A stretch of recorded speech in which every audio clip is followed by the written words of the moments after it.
ಆದರೆ ಇಂದು ನೀ ಸಿಕ್ಕಿರುವೆ ನಮ್ಮ ಕಾಮದಾಹಕ್ಕೆ ಕಾಮನ ಸುಂದರಿ ಅಂತೆ.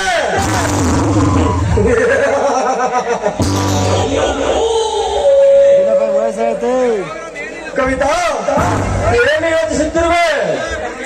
ನಾನು ಬಂದಿರುವೆ ನಿನ್ನ ಸುಖ ತರಲು.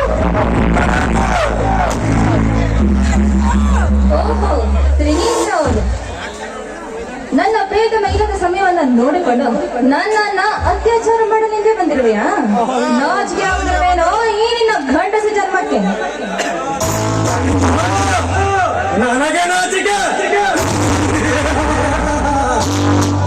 ನಾನು ಬಂದಿರುವುದು ನಿನ್ನ ಸುಖ ಸಮಯವನ್ನು.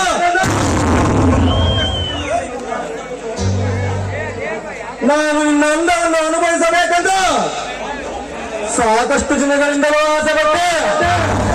ಆದರೆ ಇಂದು ನನಸಾಗುವ ಕಾಲ ಕೂಡಿ ಬಂದಿದೆ.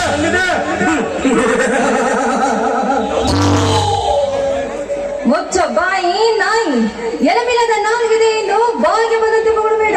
ಹೆಣ್ಣು ಹೊನ್ನು ಮಣ್ಣು ಇವುಗಳನ್ನ ಬಲವಂತವಾಗಿ ಪಡೆಯಲು ಪ್ರಯತ್ನಿಸಿದ್ದೆ. ಆದರೆ ನಿನ್ನ ಗತಿ ಏನೋ